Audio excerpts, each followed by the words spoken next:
Boa noite você que está em casa, que bom que você está assistindo o Clamor da Meia-Noite. Eu digo boa noite porque o programa é gravado à noite aqui em Porto Alegre. A gente pegou assim dias de muita chuva, você assiste o programa semanalmente, mas esse pessoal aqui assistiu a cada noite o Clamor da Meia-Noite, enfrentaram chuva, trânsito. Esse é um povo valente que esteve conosco aqui a cada noite. E para nós é uma honra. A gente está dentro da Igreja Central de Porto Alegre, e você é meu convidado especial para ir a uma igreja adventista do sétimo dia. Quando você chegar lá, você diz assim: eu quero conhecer a igreja. Tem um site que é Encontre uma Igreja. Você entra no nosso site e encontra a igreja mais próxima da sua casa e chega lá e diz assim: Pastor Fernando Iglesias me convidou. Eu estou imitando os outros, vocês viram? Estou imitando. O Ivan Saraiva fala isso. Quem mais fala? Luiz Gonçalves, né?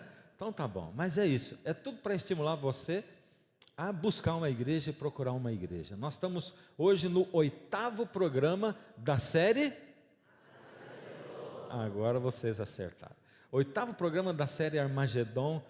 Você se lembra quando nós abrimos em João 8, no último programa, e eu disse para vocês, é um verso conhecido, toma cuidado, porque Jesus fala com um grupo de judeus que tinham simpatizado com ele, e no último programa nós lemos ali a partir do verso 31, e no 32 Jesus assim: e conhecereis a verdade, e a verdade vos libertará. Lembra disso?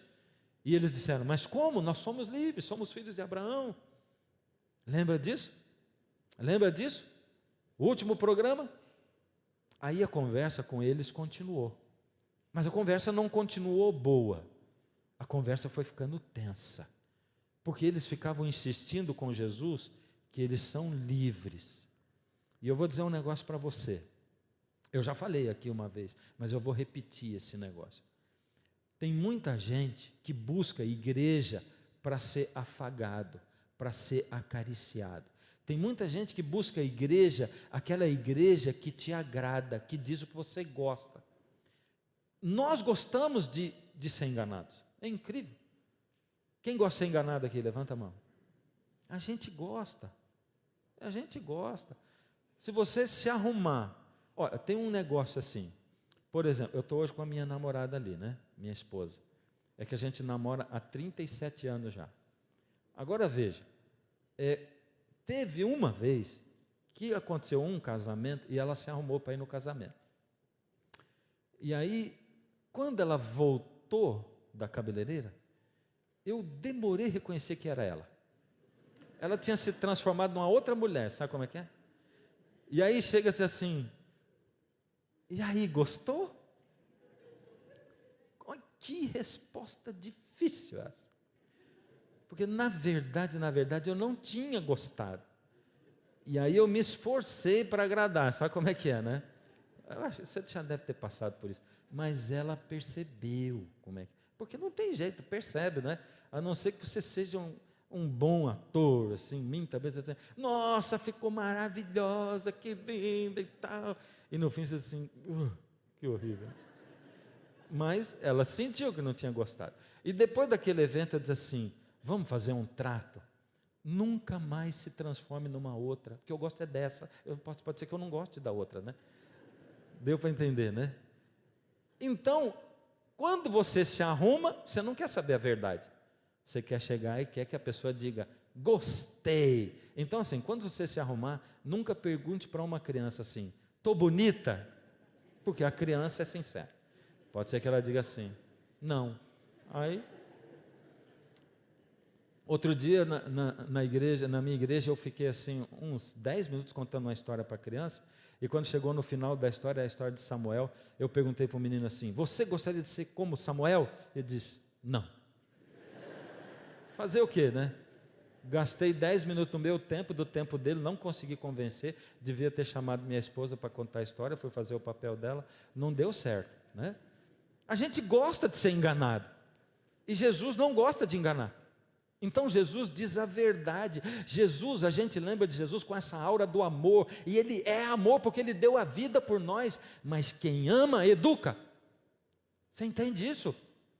Pai que ama, educa. Ou Ah, você é um pai amoroso? Tudo bem. Então, se o seu filhinho disser assim: pai, eu nunca mais vou comer comida, eu só quero comer doce. Tá bom, pai? Eu não quero comida. Você diz: ó, que belezinha. Tá bom, querido, papai ama você. Pode comer o que você quiser. É isso que é educar bem uma criança, não é? E você não pode dizer a verdade nunca. Se ela falar uma coisa feia, se ela se comportar mal, você não vai magoar a criança. Você vai dizer assim: ô benzinho, você é tão lindo. Oh, papai ama você. Continua assim, vai. Não, continua, vai. Faz o que você quiser. É assim que a gente educa? E eu vou dizer um negócio para você. Jesus, ele fala da verdade com a gente. E a verdade machuca. A verdade dói. Então, se você continuar escolhendo a igreja que afaga você, você vai fugir da verdade. Você vai escolher quem te agrada. Você vai estar dizendo assim: me engana que eu quero ser enganado. Me engana que eu gosto. É isso. Eu quero ser enganado. Pode ser que o mundo esteja acabando. Pode ser que o Armagedon esteja acontecendo. Mas eu não quero ouvir isso. Sabe por quê? Porque a vida já é difícil. Então não me diga a verdade.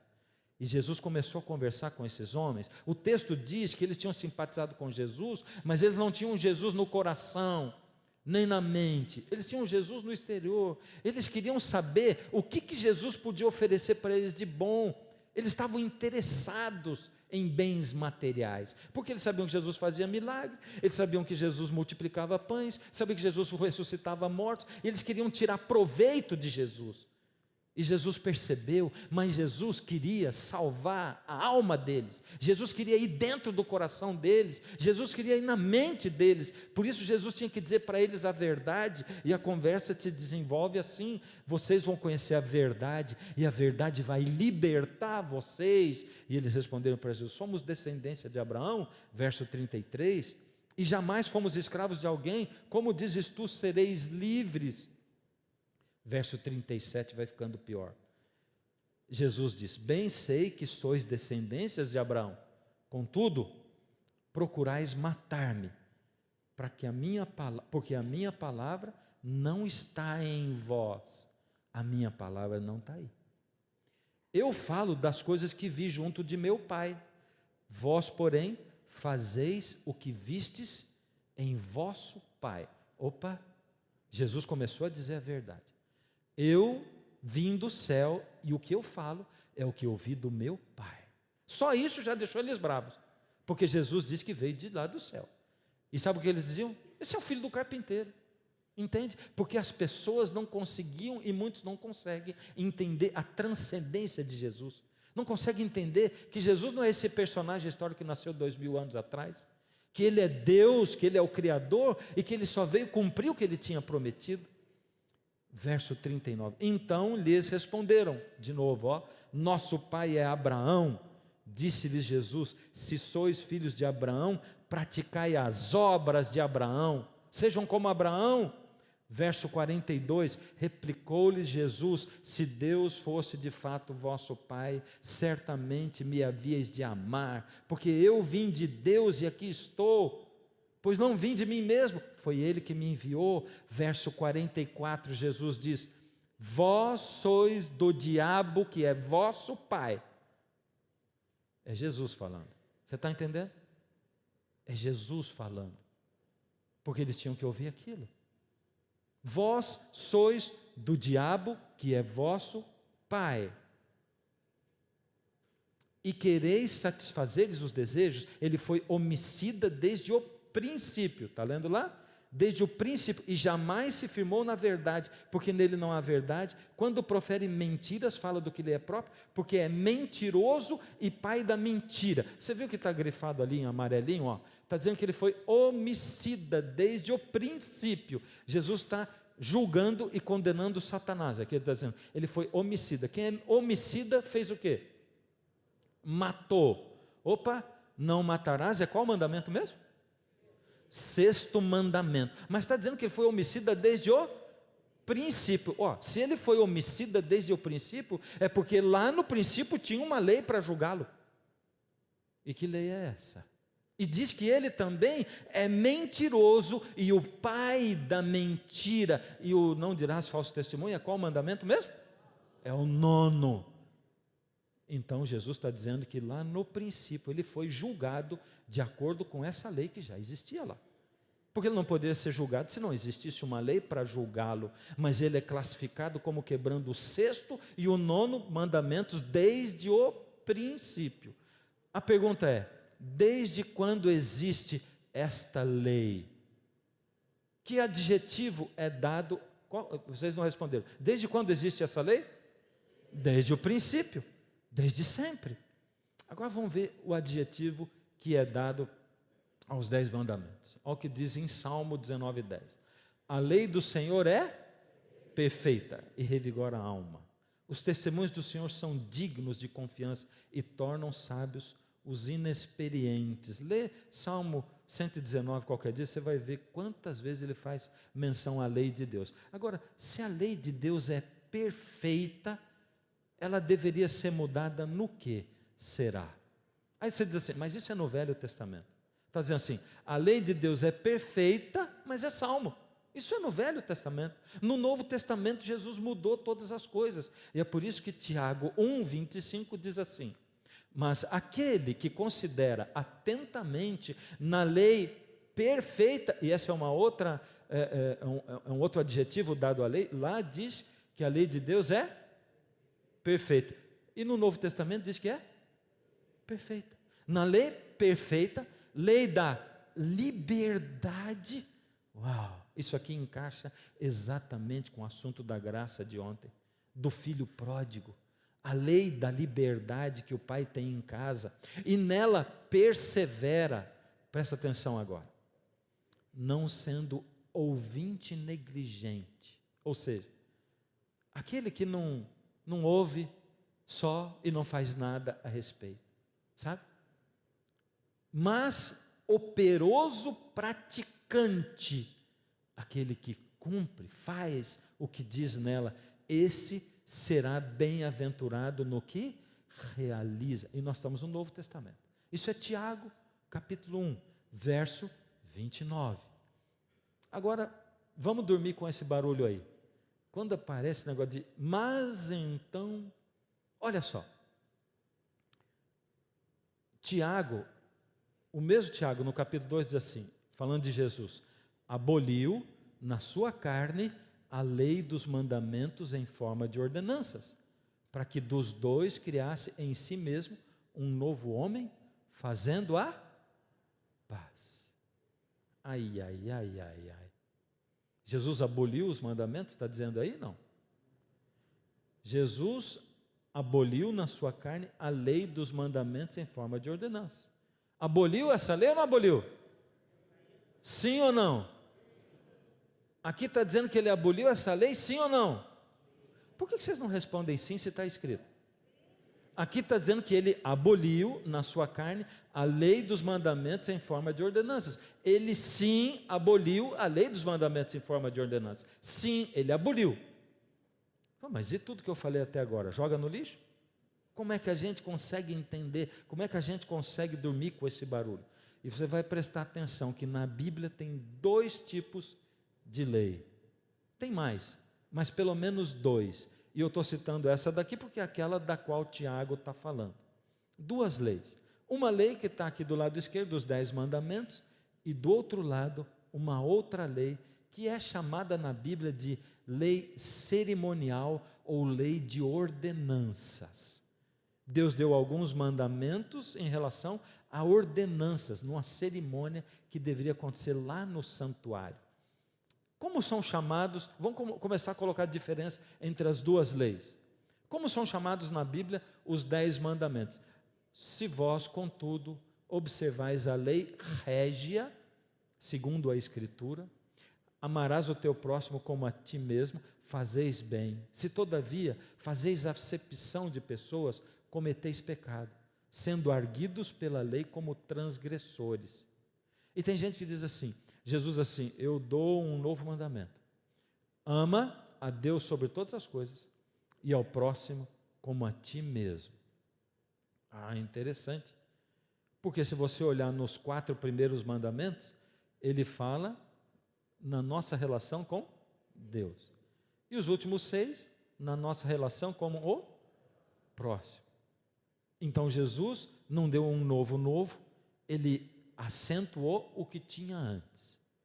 Mas vamos lá, os 10 mandamentos, lei régia, lei perfeita. Mas tem uma outra lei. Como é chamada essa lei cerimonial? Jesus diz assim, Tiago diz, aboliu na sua carne a lei dos mandamentos em forma de ordenança. Então, uma é chamada de lei régia e a outra é chamada de lei de ordenanças. Olha só, será que essa lei existiu mesmo? Porque eu sei que a essa altura você está aí pensando, peraí, mas que negócio, vocês estão inventando uma outra lei aí? Lei de ordenanças, como é que é esse negócio? Será que essa lei existiu de fato? Será que teve uma lei de ordenanças? Lá em Tiago 2, 8 e 9 diz, esta é a lei, veja, o outro verso era Tiago 8, é só a continuação. Ele está falando de qual é a lei de ordenanças. Ele diz, esta lei de ordenanças é a lei do holocausto, da oferta de manjares, da oferta pelo pecado, oferta pela culpa, da consagração, do sacrifício pacífico, que o Senhor ordenou, ordenanças, a Moisés no Monte Sinai, no dia em que ordenou aos filhos de Israel que oferecessem as suas ofertas ao Senhor no deserto do Sinai. Essa lei de ordenanças, quando Deus chamou Moisés assim, faz um santuário, você vai lá matar o cordeirinho, e nós falamos do santuário aqui nos programas anteriores. Então Deus, naquela época, deu leis e regras, ordenanças para Moisés. Moisés escreveu essa lei, ele escreveu essa lei de próprio punho e deixou para que fosse seguida dentro do ritual do santuário. E ela existiu lá. Aquilo apontava para quando Jesus viesse, porque o cordeirinho apontava para Jesus. Agora vamos ver a diferença entre elas. Onde Deus mandou colocar os 10 mandamentos? Em que lugar Deus mandou colocar? Tomou o testemunho e o pôs na arca, dentro da arca, e meteu os varais na arca, e pôs o propiciatório em cima da arca. O testemunho é a lei dos 10 mandamentos. Deus mandou colocar onde os 10 mandamentos? Dentro da arca, que ficava lá, que ficava dentro do lugar santíssimo do santuário. Onde Deus mandou colocar a lei cerimonial, a lei de ordenanças. Olha o que diz em Deuteronômio 31, 25 e 26. Deu ordem aos levitas que levavam a arca da aliança do Senhor, dizendo, tomai este livro da lei, era a lei de ordenanças, e ponde-o do lado da arca da aliança, do Senhor vosso Deus. Ou seja, a lei dos 10 mandamentos ficava dentro da arca, e a lei de ordenanças ficava onde? Do lado de fora da arca. Mas presta atenção, porque essas duas leis, elas têm 9 diferenças. Eu falei de uma diferença. Uma ficava dentro, outra ficava fora. Dá uma olhada, eu vou passar por elas rapidamente. Primeiro, a lei moral, a lei dos 10 mandamentos. E segundo, a lei cerimonial, que era a lei do santuário, a lei de ordenanças. A lei de Deus era chamada lei régia, Tiago 2,8. A lei cerimonial, chamada lei de ordenanças, Efésios 2,15. A lei moral foi proferida por Deus, os 10 mandamentos, Deuteronômio 4, 12 e 13, diz que Deus foi quem escreveu, ele proferiu e ele escreveu. A lei cerimonial foi ditada por Moisés para o povo, Levítico 1, de 1 a 3.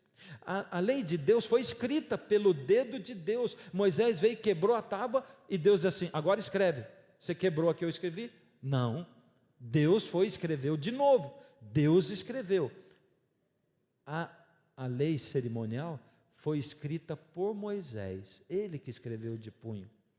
A lei moral foi posta dentro da arca, a lei cerimonial do lado de fora. A lei de Deus é perfeita, Salmos 19, 7. A lei cerimonial nunca aperfeiçoou coisa nenhuma, Hebreus 7, 19. A lei de Deus permanecerá para sempre, Salmo 11, 7, 8. A lei cerimonial foi cravada na cruz, Colossenses 2,14. A lei moral não foi abolida por Cristo, Mateus 5,17. A lei cerimonial foi abolida por Cristo quando ele morreu. porque o véu do santuário se rasgou de alto a baixo, dizendo que não precisava mais matar o cordeirinho, porque o Cordeiro de Deus tinha vindo e tinha morrido pela humanidade. A lei de Deus deveria ser engrandecida por Cristo, e foi. A lei cerimonial foi tirada por Cristo, Colossenses 2,14. A lei moral torna conhecido o pecado, Romanos 3. A lei cerimonial surgiu por causa do pecado. Para que serve a lei de Deus? A gente acabou de ler ali. Para que ela serve? Então, primeiro, eu já sei que a lei não me salva. Guardar os mandamentos me salva? Sim ou não? Guardar o sábado me salva? Sim ou não? Sim ou não? Não. Eu posso fazer qualquer obra para contar pontos com Deus? Sim ou não? Também não. Então, para que servem os 10 mandamentos? Para que serve a lei de Deus? Romanos 7,7. Que diremos, pois? É a lei pecado? De modo nenhum. Mas eu não conheci o pecado senão pela lei. Porque eu não conheceria a concupiscência se a lei não dissesse, não cobiçarás. Então, na verdade, a lei me mostra o pecado. Visto que ninguém será justificado diante dele por obras da lei, em razão de que pela lei vem o pleno conhecimento do pecado. Ou seja, a lei é um espelho. A lei me mostra quando eu estou errado. E eu gosto de usar um exemplo assim. Vamos imaginar que a lei é esse piso no qual eu estou. Esse palco. Lá para baixo é o mundo do pecado. Lá para baixo é onde Jesus encontra a gente, na vida de pecado. E Ele quer levar onde a gente? Ele quer levar lá para cima, para a santidade. É isso que Ele quer. E Ele encontra a gente lá e começa a levar. Em um momento da vida da gente, a gente passa por esse piso, vai subindo. E o foco da gente é Jesus. Jesus está lá em cima e Ele quer nos levar para perto dEle. E a gente vai sendo levado por Jesus. No momento você passou desse piso e você está em conexão com Jesus. Se você começar a largar da mão de Jesus, você vai começar a fazer o quê? A cair. Sabe o que é a lei? A lei é o piso. A lei é o piso. Largou da mão de Jesus, você cai.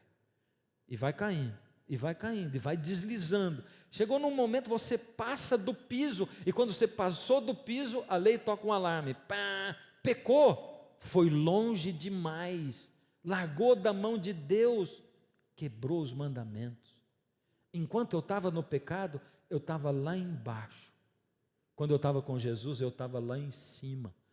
Eu estava aqui, não lá. Mas não é a lei que me salva, ela só me mostra se eu estou em pecado ou não. Ela é um espelho, é um alarme. É por isso que Romanos 7, 8, lembra que nós lemos no último programa Romanos 7? E nós falamos a respeito de Paulo e da luta de Paulo quando diz assim, eu tenho 2 leis em mim, uma é a lei de Deus, que ele chama lei da minha mente. E essa lei de Deus na minha mente, ela me diz e eu sei o que é certo. Mas eu tenho uma outra lei em mim, essa lei está no meu corpo, é a lei do pecado. E eu sei o que eu devo fazer, eu sei o que é certo, mas eu só consigo fazer o que é errado. Eu não consigo fazer o certo. E toda vez que eu quero fazer, toda vez que a lei de Deus se defronta com a lei da carne, a lei do pecado que está em mim, a lei de Deus perde. É isso que acontece. E ele termina dizendo, miserável homem que eu sou, abre lá em Romanos capítulo 7, miserável homem que eu sou, quem me livrará desse meu corpo que está me levando para a morte? Agora presta atenção no que Paulo fala, porque a lei do Espírito, Romanos 8, 2, porque a lei do Espírito de vida em Cristo Jesus te livrou da lei do pecado e da morte. Opa! Pareceu uma terceira lei. A lei do pecado e da morte era a lei do meu corpo que me fazia pecar. A lei da minha mente era a lei de Deus que eu conheço e que eu não consigo guardar. Eu quero, mas não consigo. Agora está dizendo que aparece uma terceira. É a lei do Espírito de vida em Cristo Jesus. Ou seja, é quando o Espírito de Jesus habita em mim e Ele me dá capacidade para guardar essa lei, porque eu de mim não posso fazer nada. Está entendendo? Ou seja, quando eu sou batizado pelo Espírito Santo, para que serve o batismo do Espírito? Ele serve para me fazer ser cristão. E aí é que está o grande problema, porque eu conheço um monte de gente que diz que é batizado pelo Espírito, mas bate na mulher em casa. Eu conheço um monte de gente que diz que é batizado pelo Espírito, mas vive fazendo uma vida de dívidas. Eu conheço um monte de gente que diz que é batizado pelo Espírito, vive numa religião emocional, mas não produz a obra do Espírito, e não está preocupado com a lei de Deus. Interessante. Aqui está dizendo que quando o Espírito vem, ele vem para fazer a gente ser cristão. Sabe de uma coisa? O mundo está cansado de ouvir a gente falar de Jesus. Está cansado. O mundo quer ver gente sendo como Jesus. O mundo está cansado de ouvir a gente falar blá blá blá de Bíblia, de religião, de norma. O mundo quer ver a gente ser cristão, mas a gente só vai ser cristão se o Espírito estiver dentro de nós, se o Espírito morar no nosso coração. E olha ali está de 7 a 14, mas eu vou ler o 7 até o 9. Por isso o pendor da carne, ou seja, essa coisa, essa minha tendência de pecar, por isso o pendor da carne é inimizade contra Deus, pois não está sujeito à lei de Deus, e nem mesmo pode estar. Você está entendendo o que está dizendo? Essa lei da carne que me faz pecar não está sujeito à lei de Deus, nem pode estar. Portanto, os que estão na carne não podem agradar a Deus.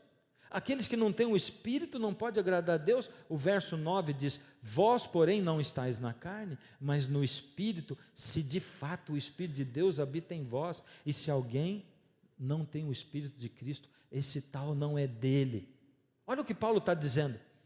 Se você não tem o Espírito, toda vez que a lei de Deus disser, faz isso que é certo, você não vai conseguir, porque a lei da carne vai vencer, e você vai estar na carne, mas se o Espírito estiver em você, ele vai dar poder para você, para viver acima dessa lei, e ele vai fazer você ser vitorioso em relação a isso. O que é estar debaixo da lei? Porque o pecado não terá domínio sobre vós, pois não estáis debaixo da lei, mas debaixo da graça. Você não está lá debaixo da lei, a lei é o seu piso, mas você não está lá mais embaixo, porque o Espírito de Deus te levou para cima, você está aqui acima, a graça de Deus é que envolve, e você não está preocupado em guardar a lei. Quando você está lá embaixo, você olha para a lei e diz assim, eu não consigo guardar a lei, é muito difícil. Mas quando Jesus entra no seu coração, quando Ele entra na sua alma, Ele vai transformando você vai ficando diferente, Ele muda seus gostos, e você passa a gostar de cenoura crua, é o que Ele faz. Jesus vai mudando seus gostos, você vai começando a gostar de música de crente, é isso. Ele vai mudando os seus gostos, e você de repente começa a ter prazer em oração, em ler a Bíblia, em estudar a Bíblia. E você que olhava no sábado de manhã aquela crentaiada indo para a igreja, e dizia assim, eu estou bem melhor, estou indo para o clube, eu estou indo para a piscina, você passa a ter prazer de ir para a igreja. Ele muda você, Ele transforma você, é assim que Ele faz, porque o pecado não terá domínio sobre vós, porque não estáis debaixo da lei, debaixo da graça. Você não fica olhando dizendo assim, ai meu Deus, me ajuda, porque eu morro de vontade de matar alguém.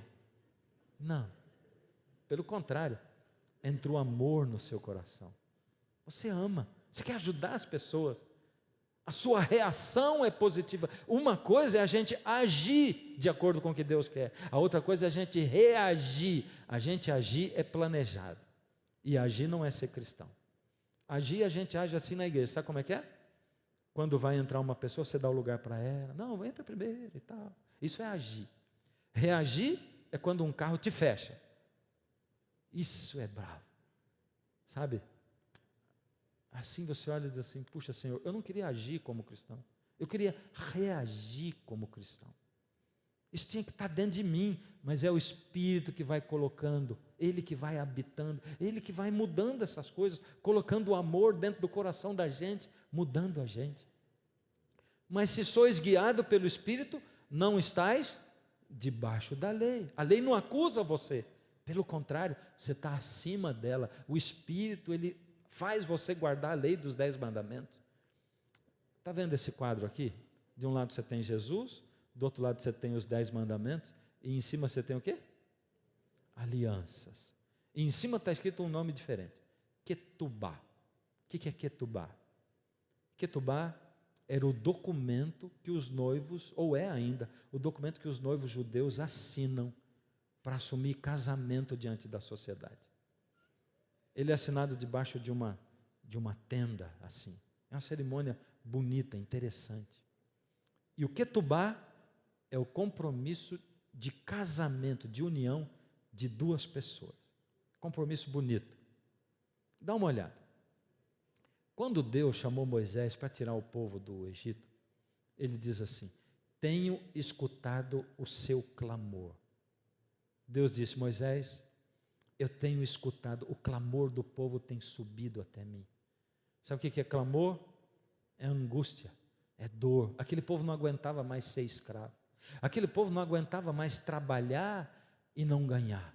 Aquele povo não aguentava mais ver os seus filhos sofrendo. Aquele povo não aguentava mais a carga que era colocada em cima deles, e eles não tinham tempo para ser seres humanos, eles eram máquinas de trabalhar. Eles não suportavam mais aquilo. E eles estavam clamando para Deus. E sabe que muitas vezes a gente acha que Deus não escuta o clamor da gente, né? Deus não escuta o meu clamor. Deus escuta o seu clamor.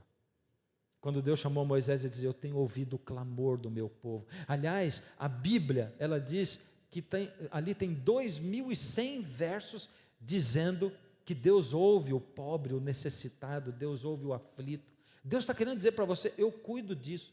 Já ouviu falar nesse nome aqui? Rob Bell. Esse camarada, ele se tornou um ícone no mundo evangélico americano. Ele não é um adventista, e ele tem esse livro, Deus e Sexo. Nesse livro, ele escreve o seguinte: ora, os 10 mandamentos costumam ser vistos como regras severas de um Deus à procura de meios para julgar e controlar o ser humano. E não é assim que a maioria das pessoas vê? Os 10 mandamentos? Limite-se a seguir as regras e ninguém sairá ferido. Como se o melhor que Deus conseguisse produzir fosse uma lista de coisas que as pessoas não devem fazer. E é assim que a gente vê os 10 mandamentos. O que é os 10 mandamentos? Não farás isso, não farás. Não, não, não. Aí ele diz: na verdade, os 10 mandamentos dizem respeito a algo mais. Na cerimônia de casamento judaica, ambos os cônjuges precisam manifestar sua concordância com um documento legal chamado Ketubá e assiná-lo. E aqui apareceu a Ketubá. Em essência, trata-se de uma lista do que vem a ser a vida em que estão entrando os dois. Os 10 mandamentos são o Ketubá. Está entendendo o que ele está dizendo? Ele está dizendo que aquele compromisso de casamento que os noivos assinam no casamento judaico são os 10 mandamentos em relação a Deus e nós. O contrato firmado entre o povo e Deus, dispondo de que modo eles viverão juntos.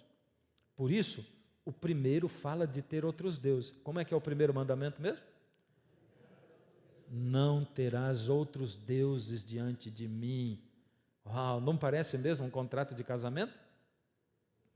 Jure fidelidade a mim. Jura que você vai pertencer só a mim. É isso que o noivo fala. Em resumo, trata-se de um acordo. O relacionamento não funcionará se eles mantiverem outros amantes. E pelo restante das escrituras hebraicas, encontramos Deus repetindo os votos originais do casamento. Em Oséias, o Senhor se dirige ao seu povo dizendo: você me traiu, minha esposa. O livro inteiro é um retrato da infidelidade do povo de Deus para com ele. Em outro texto, Deus reclama daquela que foi a mulher da sua mocidade. Deveria ser uma coisa bela o relacionamento de Deus e o povo, mas o povo não é fiel. Ele parte o coração de Deus. Dá uma olhada, vamos olhar, porque eu gostei demais do que ele está falando, porque é verdade. Olha só como é que aconteceu Deus dando os 10 mandamentos para o povo. Deus tinha tirado o povo do Egito, o povo tinha largado Deus, o povo não pensava mais em Deus, o povo não tinha mais relação com Deus, aquele povo foi tão oprimido que eles acharam que Deus tinha abandonado eles, mas Deus não tinha abandonado, mesmo enquanto eles sofriam, Deus não tinha abandonado, mesmo enquanto eles eram escravos, Deus não tinha abandonado, mesmo quando eles estavam passando privações, Deus não tinha abandonado, eles estavam sendo preparados para ser povo de Deus, e Deus trouxe no deserto, reuniu, e olha o que Deus fala, não parece Deus preparando o povo para se casar com ele? Presta atenção, vá ao povo, Deus falando para Moisés, e consagre hoje e amanhã, eles deverão lavar as suas vestes, e estar prontos no terceiro dia, porque nesse dia o Senhor descerá sobre o monte Sinai, à vista de todo o povo, é Deus dizendo assim, fala para o povo se purificar, passa perfume, fica cheirosinho, põe uma roupa especial, diferente, se prepara para o casamento. Tendo Moisés descido do monte, consagrou o povo, e eles lavaram as suas vestes. Disse ele então ao povo, preparem-se para o terceiro dia, está chegando o dia em que Deus vai casar conosco. Agora, se me obedecerem fielmente, Deus fala, e guardarem a minha aliança, Deus está fazendo um casamento, uma aliança com o povo, Deus está fazendo um contrato, se vocês forem fiéis a mim, vocês serão meu tesouro pessoal entre todas as nações, Deus está propondo casamento para o povo, vocês aceitam a minha aliança, e o que o povo responde para Deus? Faremos tudo o que o Senhor Deus ordenou. Eu vejo isso sempre em casamento, o noivo e a noiva, vocês costumam ver noivo e noivo de costas, eu vejo pela frente, porque eu sou o pastor que faz o casamento. Quem chora mais, o noivo ou a noiva? O noivo ou a noiva? Não, é o noivo, pelo menos nos casamentos que eu faço. E sabe, um dos últimos casamentos que eu fiz, o noivo era emocionadão assim, e aí, interessante que quando a noiva sentia que ele estava começando a chorar, ela cutucava ele, pá, e ele, e já deu para sentir quem ia mandar em casa naquele casamento ali. Aí eu pergunto para um noivo assim, quer ser feliz? Ele diz, sim. Pergunto para a noiva, quer ser feliz? Ela diz, sim, parece um sino assim, sabe? Sim, um negócio assim. Eu digo, não se case. Quer ser feliz? Não casa. É o que eu digo todo casamento eu falo isso. Quer ser feliz? Não se case. Todo casamento que eu faço, eu falo isso. Porque tem um segredo aí. É só um joguinho de palavras. Não deve se casar quem quer ser feliz. Deve se casar quem quer fazer o outro feliz. E aí está o segredo de tudo. Entende? Mas você sabe por que o noivo e a noiva estão chorando no casamento? A noiva está pensando, vão ser muitas fraldas, muita louça, vou ter que arrumar a casa muitas vezes, eu vou estar cansada, e ela está chorando por isso, é ou não é? No casamento ela chora por isso, é ou não é? Não é? E o noivo, vou ter que trabalhar muito, porque essa mulher come muito, é ou não é? Também não. E depois quando tiver filho, não. Estão felizes, sabe? Tudo que vem depois é consequência. Estão apaixonados, estão felizes de estar junto ali. Sabe qual foi a melhor coisa do meu casamento?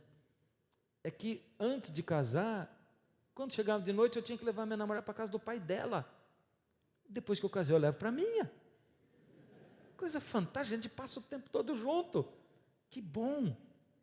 O resto é tudo consequência, e a gente faz feliz, cuida de filho, cuida de tudo, com amor, e é isso que Deus está falando, se você me ama, você guarda os meus mandamentos. Ora, ela espera que eu seja fiel a ela espera que eu retribua como esposo, ela espera que eu trabalhe, isso não está escrito num contrato, mas quando eu me casei eu disse assim, eu vou ser fiel a você, e Deus fez o contrato de casamento e disse, eu espero que você seja fiel a mim. E olha, você ser humano, se eu não colocar, aqui estão as regras do nosso relacionamento, mas gente quer pegar essa lei e quer jogar no lixo, e dizer assim, não existe a lei dos 10 mandamentos, por isso, esse texto de Jeremias, que é o último que nós vamos ler, e eu peço para você abrir a sua Bíblia, pega aí, Jeremias capítulo 31. Olha o que diz aqui, do verso 31 em diante. Deus está falando, é uma profecia, onde Deus diz: eis aí vem dias, diz o Senhor, em que firmarei nova aliança com a casa de Israel e com a casa de Judá. Jeremias estava falando de quando Jesus viesse. Por que ele está falando de uma nova aliança? Jeremias viveu lá depois de Moisés, o povo já tinha abandonado Deus, e Deus está dizendo: eu vou fazer uma nova aliança, não conforme a aliança que eu fiz com os seus pais, no dia em que os tomei pela mão, para os tirar da terra do Egito, porquanto eles anularam a minha aliança, não obstante eu os haver desposado, diz o Senhor. Deus está dizendo, opa, você viu o que Deus está dizendo? Eu vou fazer uma nova aliança, porque aquela eles anularam, me desobedeceram, eles me traíram, eu vou fazer uma nova aliança. Aí você pode pensar, está aí, essa nova aliança que Deus vai fazer, Ele vai mudar os mandamentos, é isso que Ele vai fazer. Deus vai dizer que não precisa mais dos mandamentos, foi isso que Jesus veio fazer. Verso 33, porque esta é a aliança que firmarei com a casa de Israel depois daqueles dias, diz o Senhor. Na mente lhes imprimirei as minhas leis, também no coração lhes inscreverei, eu serei o seu Deus e eles serão o meu povo. Sabe o que Deus mudou da aliança? Deus não mudou a aliança, Deus mudou aonde Ele escreveu. Ele diz, antes eu escrevi em tábuas de pedra, mas o meu povo, ele me negou, ele me traiu, a minha esposa me traiu. Agora, quando o meu filho vier, eu vou pegar essa mesma lei e não vou cravar na pedra, eu vou cravar no coração e na mente daqueles que me quiserem. Eu vou colocar a lei do Espírito e eles vão viver os mandamentos, eles vão ser como o meu filho, eles vão ser como Cristo. É isso que eu vou fazer e eles não vão me desamparar nunca mais. Nisto conhecemos que amamos os filhos de Deus, quando amamos a Deus e praticamos os seus mandamentos. Porque este é o amor de Deus, que guardemos os seus mandamentos. Ora, os seus mandamentos não são penosos. Tudo no Novo Testamento. Seus mandamentos não são penosos. Anulamos, pois, a lei pela fé? Paulo diz, não, de maneira alguma, antes confirmamos a lei. E Apocalipse 11, 19, hein? O que diz lá? O que diz naquele texto? Abriu-se então o santuário de Deus, isso é Apocalipse, é profecia. Está falando do Armagedon, do preparo para o Armagedon. Abriu-se então o santuário de Deus que se acha no céu. Tem um santuário de Deus no céu. E foi vista a arca da aliança no seu santuário. Esse é Apocalipse. Está falando de profecia e está dizendo que no céu tem uma arca da aliança. E o que ficava dentro da arca da aliança mesmo? Os 10 mandamentos. E está dizendo que lá no céu tem uma arca da aliança e que vai ser vista. Irou-se o dragão contra a mulher e foi pelejar contra os restantes da descendência da mulher, os que guardam os mandamentos de Deus e têm o testemunho de Jesus. Você conhece alguma religião que diz que pode matar? Religião cristã? Pode matar. Alguma diz que pode? Não. Pode roubar? Sim ou não? Pode ofender pai e mãe? Pode ter outro Deus diante de Deus? Na verdade, todas as religiões dizem, afirmam, que nós devemos cumprir todos os mandamentos, todos, menos um mandamento, menos um. Por quê? A lei toda, menos um. Quem mexeu nesse único mandamento? E por que Deus enfatiza tanto a lei dele, se eu sou salvo pela graça? Ele diz, você é salvo pela graça, filho. O meu amor alcança você. E sabe, eu tenho certeza que se você se apaixonar por mim, você vai me servir com prazer. Você vai fazer tudo que eu gosto, porque eu vou estar no seu coração. Porque quando você se entrega, você quer fazer a vontade do outro. Você não vê a hora. Sabe, tem uma coisa boa que é receber presente, não tem? Hã? Mas sabe o que eu tenho aprendido? Dar presente é mais gostoso. Nossa, é muito gostoso. Você olha na cara de alguém que gosta de dar presente, quando ele dá presente para alguém que ele gosta. Assim, ele dá o presente, aquela pessoa que recebeu o presente quer muito aquilo, e a pessoa que abre o presente começa a abrir. Ao invés de você olhar na cara de quem está abrindo, olha na cara de quem deu o presente. E você vai ver uma cena, a pessoa na expectativa. A pessoa não está olhando para o presente, a pessoa está olhando para a cara de quem está abrindo. E ela está ali, ela está ali. Eu imagino assim o rosto de Jesus quando ele curava alguém. O cego, que nunca tinha visto nada, de nascença. E quando ele começava a enxergar, e a cara de Jesus vendo a alegria dele. É gostoso ver alguém alegre, não é? É. Isso a gente sente em relação às pessoas que a gente ama. Isso é o que a gente sente quando a gente ama a Deus e quando a gente quer entregar a vida para Deus. Olha, a Bíblia nos diz, não dá para esquecer dos mandamentos. Se você esquecer de um, você vai esquecer de todos. A lei está ligada, não dá para esquecer de um. Quem quebra um mandamento, quebra todos. Você tem dificuldade com isso? Tem dificuldade com essa coisa da lei? Tem dificuldade com essa verdade? É uma verdade dura demais para você? Eu sei, a primeira coisa que você pensa é assim, mas como que eu vou guardar essa lei? Eu não consigo. E eu vou falar um segredo para você, eu também não. Não consigo guardar essa lei. Sabe do que eu dependo? Eu dependo do poder de Deus em mim cada dia. Cada dia eu tenho que ir para Deus, eu tenho que confessar os meus pecados, eu tenho que dizer, Senhor, hoje me dá o seu Espírito, me reveste do seu Espírito, para eu viver isso, porque sem o Senhor eu não consigo fazer nada. E é só assim que Deus dirige a gente. Mesmo assim, é a gente dar uma largadinha da mão de Jesus e a gente cai. Senhor, por favor, volta. E Ele perdoa, e Ele busca você, e você vai crescendo, e você vai crescendo, e você vai crescendo. É desse jeito que Ele faz, é desse jeito que Ele caminha. Quem sabe aqui dentro tem alguém que tem quebrado a lei de Deus. Sabe por quê? O mundo no qual a gente vive está cheio de pornografia, o mundo no qual a gente vive está cheio de traição, as pessoas acham que isso é comum, não é? Ah, homem é assim mesmo. Homem que é homem não é assim mesmo, não. Não. Porque ele não gosta de ser traído. Então por que ele trai? Por que ela trai se ela não gosta de ser traída? Mas talvez você seja um escravo do pecado, no sentido de que você não consegue deixar o seu pecado. Não consegue. Há um tempo atrás, uma menina, eu morava na casa de uma família, e eu estudava teologia. E aquela menina era uma menina muito difícil, temperamento dificílimo. E um dia a mãe dela me deixou em casa com ela, era uma menina pequena, para eu cuidar dela. E aquele dia ela se viu livre da mãe e ela fez coisas terríveis.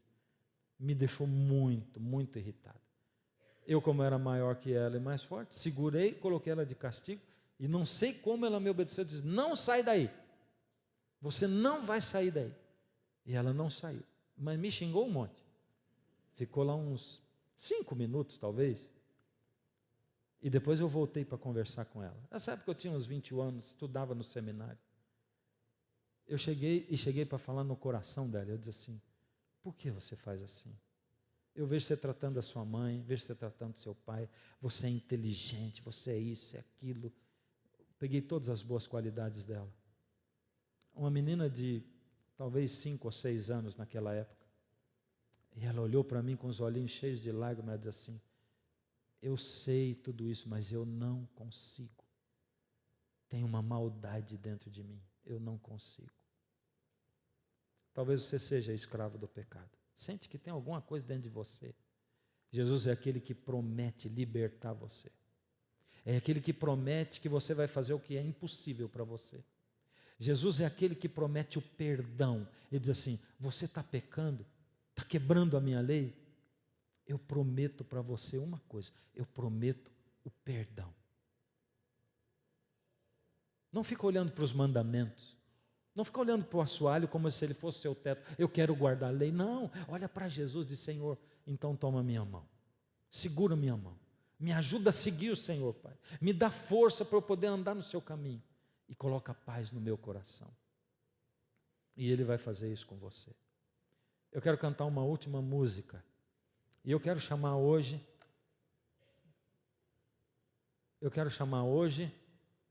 você que tem sido escravo do pecado. Eu não sei qual é o seu pecado, você que sabe.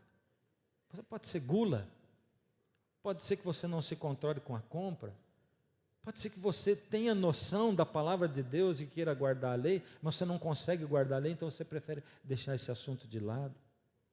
Eu não sei qual é, mas você se sente escravo dele, e eu quero chamar você para você autorizar Jesus a ser o líder da sua vida. Mas você tem que autorizar. E se você precisa ser liberto, vem para cá, vem. E eu já vejo alguém vindo. Amém. Só Ele pode libertar você. E diga isso. Perdão, Senhor, eu peço. Não quero me esconder atrás das minhas faltas, encobrindo erros meus. Perdão, Senhor, suplico, quebrei a tua lei, feri teu coração, te entristeci, eu sei. Segura agora minha mão, ajuda-me, Senhor, dá força para eu prosseguir e a paz do teu perdão. Perdão, Senhor, se eu errei, perdão, Senhor, perdão se eu deixei de olhar só para a cruz. Eu quero te entregar a alma e o coração. Eu quero cumprir teu querer, Jesus.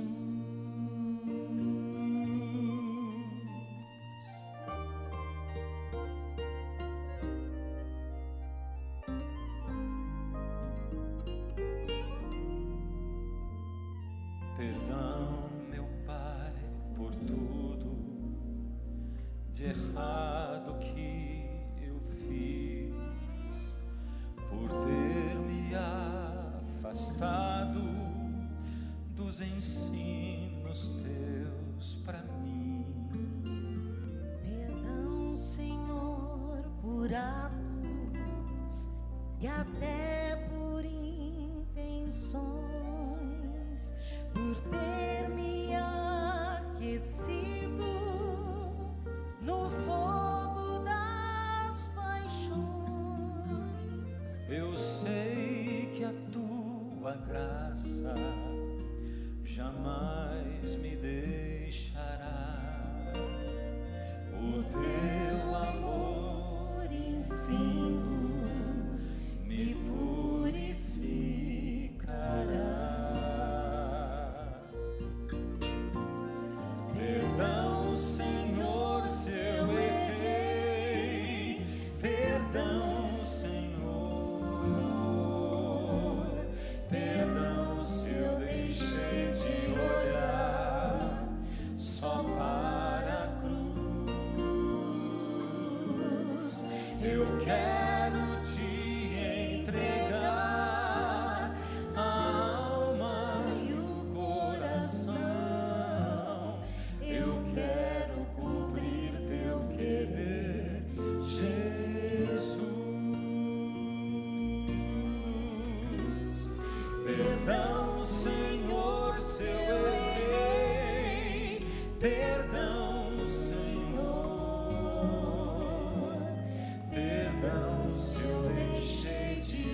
Senhor, nós queremos fazer a sua vontade.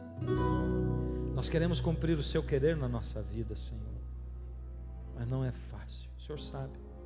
A natureza humana vive nos chamando. Nós ainda, Pai, sabemos que ela é atuante na nossa vida. Por isso a gente depende que a cada dia o Senhor derrame a porção do seu Espírito para aquele dia. Nos ajuda a buscarmos essa porção, Senhor. Nos ajuda, Senhor, a entendermos o seu plano para nós. Nos ajuda, Senhor, a não deixarmos de estudar a sua palavra por medo de encontrar a verdade lá. Para muitos, Senhor, a verdade de que sua lei ainda é vigente até hoje e que o povo seu, que vai estar vivo no fim dos tempos, guarda os seus mandamentos e tem o testemunho igual ao testemunho de Jesus. Essa verdade é muito dura, Pai. Muitos vão voltar para casa, muitos vão ficar em casa ruminando isso, lutando com isso. Ajuda o Senhor a entenderem a sua verdade, a sua palavra. Porque o Senhor que é Deus, que diz, eu não mudo, porque o Senhor mudaria uma lei que o Senhor escreveu com o seu dedo e que disse que escreveria no nosso coração e na nossa mente. Nos dá forças para, Senhor, cumprirmos a sua vontade.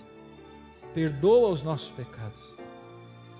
Vive conosco, Senhor, e nos dá a sua graça em nome de Jesus. Amém.